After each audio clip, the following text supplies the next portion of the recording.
ഈശോ രണ്ടാം പ്രാവശ്യം വീഴുന്നു.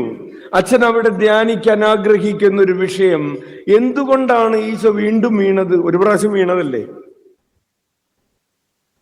വീണിടത്ത് നിന്ന് എഴുന്നേറ്റു.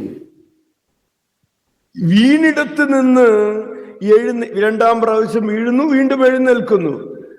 ഈ വീണിടത്ത് നിന്ന് എഴുന്നേൽക്കുന്നതിനെ പറയുന്ന പേരാണ് എന്ത്? വീണിടത്ത് നിന്ന് എഴുന്നേൽക്കുന്നതിനെ പറയുന്ന പേരാണ് അനുതാപം. നമ്മൾ പറയരുത് എനിക്ക് കുറവുണ്ട്, ഞാനിവിടെ തന്നെ കിടക്കുള്ളൂ. പ്രിയപ്പെട്ടവരെ, അനുതപിക്കാൻ മനസ്സുണ്ടാകണം. തെറ്റുപറ്റിയിട്ടുണ്ട് നമുക്ക്.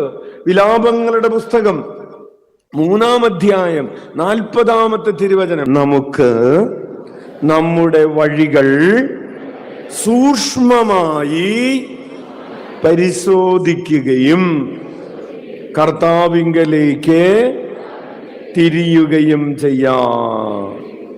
വെറുതെ പരിശോധിച്ചാ പോരാ, സൂക്ഷ്മമായി പരിശോധിക്കണം. അച്ഛൻ ധ്യാനത്തിന്റെ ആദ്യ ദിവസം പറഞ്ഞു, എങ്ങനെയാണ് ഒരാൾ സൂക്ഷ്മമായി പരിശോധിക്കേണ്ടത്?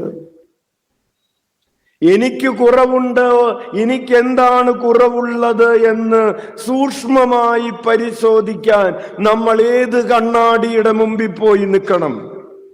ഈശോയുടെ മുമ്പിൽ നിൽക്കുമ്പോഴാണ് നമ്മൾ മനസ്സിലാക്കുന്നത് നമുക്ക് കുറേ കുറവുകളുണ്ട്.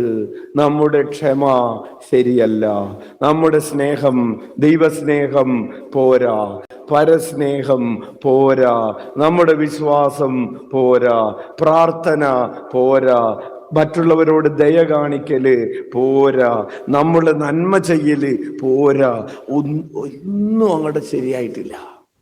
എവിടെ നിൽക്കുമ്പോ? ഈശോയുടെ മുമ്പിൽ നിൽക്കുമ്പോ നമ്മൾ നമ്മെ തന്നെ അവലോകനം ചെയ്ത് മനസ്സിലാക്കും, നമ്മൾ പോരാ. അനുനിമിഷം നമുക്ക് മാനസാന്തരം ആവശ്യമുണ്ട്. Every second we need A conversion and repentance. Daily conversion. നീ അനുദിനം അനുദപിക്കുമോ? നമുക്ക് അനുദിനം ബ്ലെസ്സിങ് വേണം. അനുദിനം അനുദപിക്കാനൊന്നും മനസ്സില്ല. അനുദിനം നമുക്ക് കുറച്ചുകൂടെ ഈശോയെ പോലെ ആയിത്തീരാൻ പറ്റുമോ?